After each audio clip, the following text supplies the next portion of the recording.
Hey guys, hello, hello, hello. Good afternoon. Happy almost afternoon. It's 11:45 East Coast time, but good afternoon and hello there.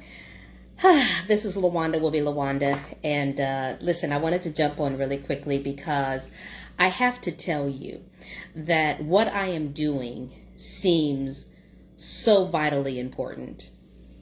Like the work that I am doing right now, it just seems so vitally important. You know, I'm clear that I didn't have to go through what I had to go through for it to be wasted. I'm clear that it was necessary for me to transition through the challenges surrounding me releasing my unfortunate story of childhood trauma, childhood sexual abuse, molestation, the pedophilia that existed in my family. You know, and I will tell you that making that decision was not easy. But when it first came into focus for me, I literally told God that if I was going to expose the secret, that He had to make it make sense. I told Him that He had to make it mean something and that it had to make sense. I told Him that it had to be worth it for me to lose the relationships that I lost, for me to have to go through the embarrassment of sharing my personal story. It was necessary for my healing, but it was also very difficult. And writing the books obviously has been very helpful for me. Well, I am on my way to Orlando in a couple of weeks. I'm going to be speaking for the Florida Crime Prevention Association. So the Florida Crime Prevention Association, FCPA. This conference brings together statewide law enforcement officials from all branches of law enforcement, from local police all the way up to FBI. And it puts them together to learn other tactics, to learn other ways that they can improve and increase crime prevention in the state of Florida. And I'm very grateful to have been invited to be a part of this. And so I'm working on my presentation, and I just took one of my documents and had it printed to share with them, and I want to share that with you today. I just got the box back in from the printer.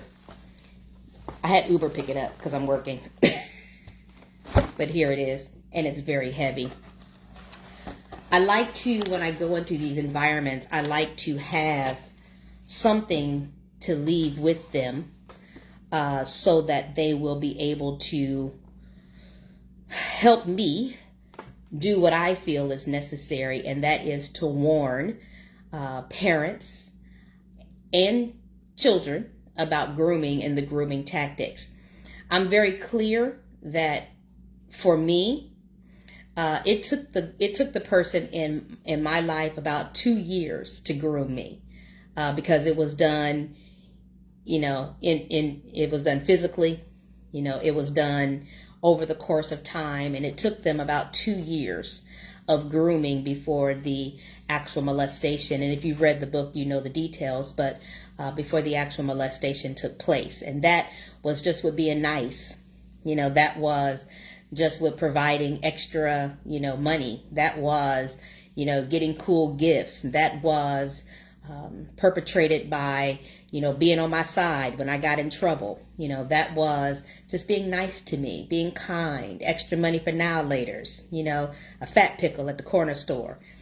It took that person about 2 years to actually groom me before the molestation started. But nowadays, grooming has taken on a different form and a different posture.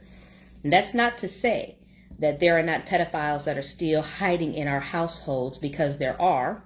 And there are still pedophiles that are manipulating and doing things to our children. Hey there, Angela Lewis Warren. that we need to, we need to be aware of. But with this particular segment, I'm actually speaking to the law enforcement about something that I don't have to teach them about grooming, right? They already know. The challenge is that they know it from after it has happened. They know it, as a law enforcement professional, they know it, when it's time to slap the handcuffs on. But they also are one of our greatest advocates in the community, and they can help us spread the word to parents, to people. They can help us get the word out so that more people know what grooming looks like in 2025. And let's be honest, you are currently watching the Roblox lawsuit go forward. The predators are playing the games that our children are playing. And so I have developed with the LWBL mission a new book. Oh, it's about 1,000 of those in there. I've developed a new kind of booklet. It's called Predators versus Parents. And this is derived from Silent Setups. This is derived from my book, Silent Setups. But in it, it's showing that the predators, got a scoreboard here, 50-0 parents, because parents, we think that our kids are just in the room playing these games. But the predators are playing these games too. And they are locked in and loaded on your children. And sometimes you just don't even know it. But I just got this back, and I'm just so impressed with the work that I'm doing, right?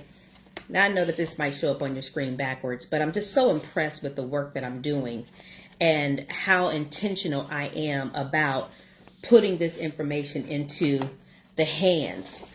In here, I'm talking about really 8 of the most used platforms that predators are getting a hold of our children.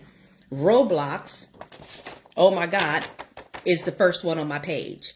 And right now there is an active lawsuit going on against Roblox because the predators have taken over that game system and they are manipulating our children on it.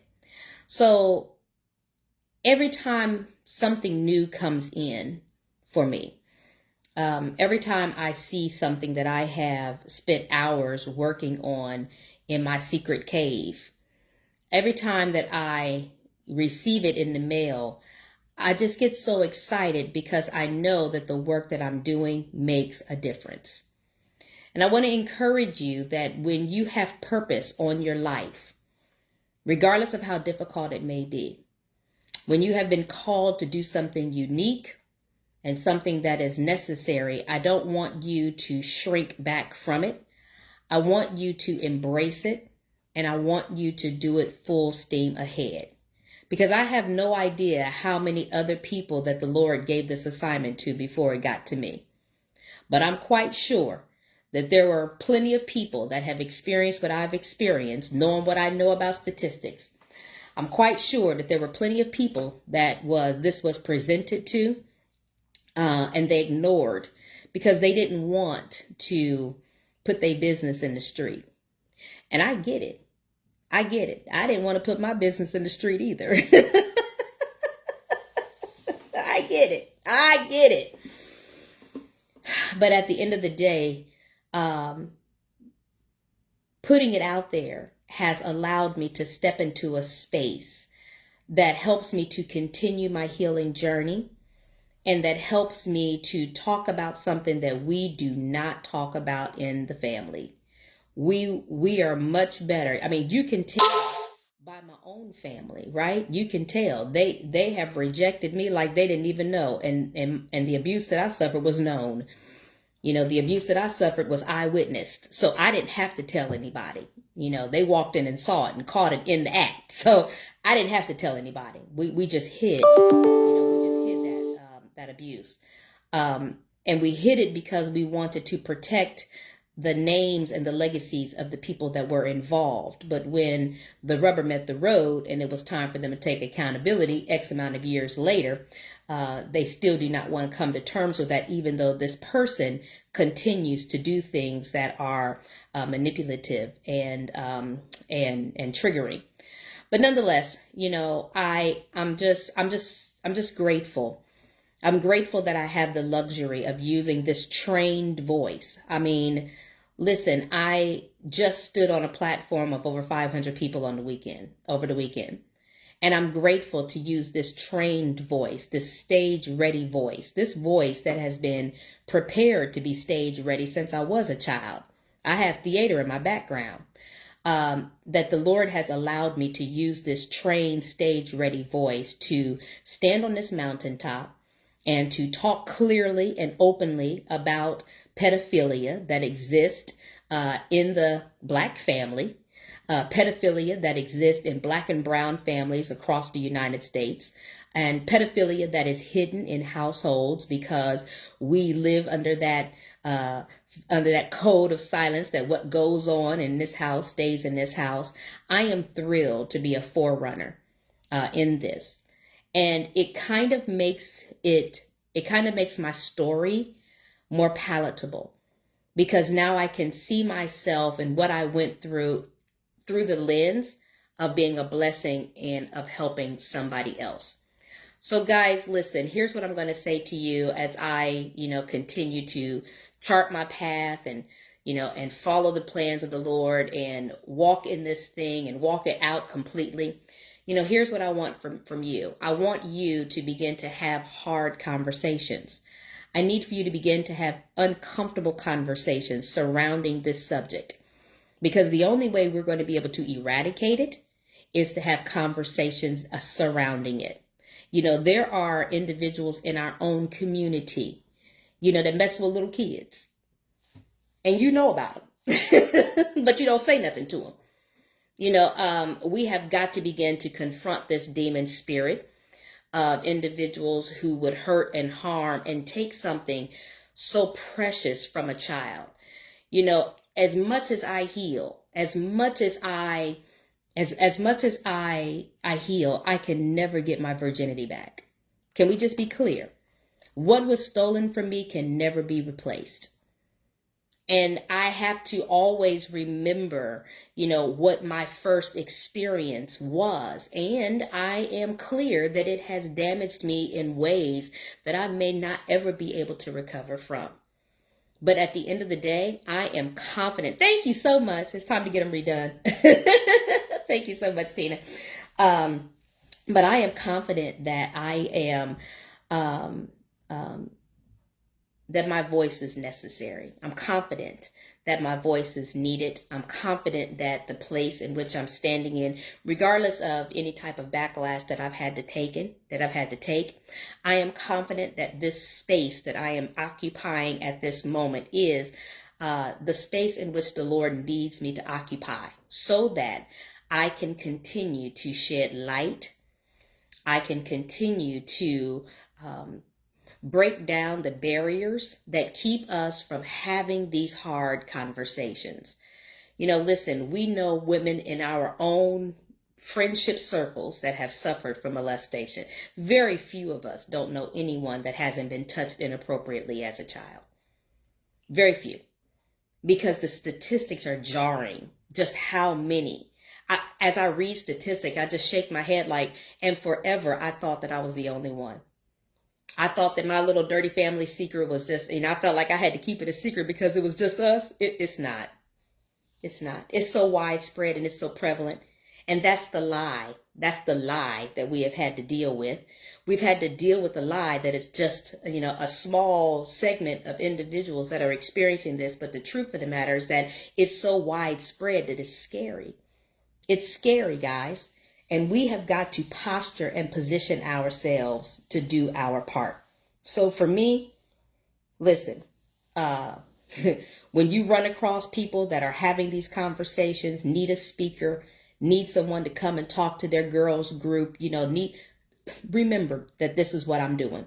I am out here stumping hard against childhood sexual abuse. I am out here stumping hard to warn parents. I'm out here stumping hard to give them what I know are little tips and ways that they can be more aware and astute about what is going on with your children. I am out here doing this for a purpose, because it's time. It's time that we address the elephant that's in our own room, right? It's time for us to address the elephant in the room. I'm very pleased with my demographic because I work closely with that 7 to 13-year-old, the ones that are at risk for grooming. I work very closely with that age group, and I also come back and circle back and get the 40-year-olds that have never told what's going on in their childhood, because that's about the age in which people start to come out and they start to acknowledge the abuse that they suffered. And you have no idea how much it has impacted and affected and challenged the adult survivor until they're able to actually get free. So, that's it. Have the hard conversations, guys. And remember that when you hear of people that need somebody to come in and talk to them with a voice of authority, with a trained voice, with a voice of absolute desire to make a difference, remember that LaWanda has found her purpose, and her purpose is to also go out and use this skilled, trained voice that many of you use as your MC to also tell the story of CSA and how we as a people can make enough noise that it can no longer impact and infiltrate our families. That is my goal. And I believe that the Lord is using me in this moment to do exactly what it is that I am doing. So that's it for today. I do have to get on back to my job, but listen, I just wanted to share this with you. I'm so excited about this piece, Predators versus Parents. I designed this, I put this together. It's just a small brochure, and it's talking about the video games. A voice with power, says Angela Lewis Warren. Thank you.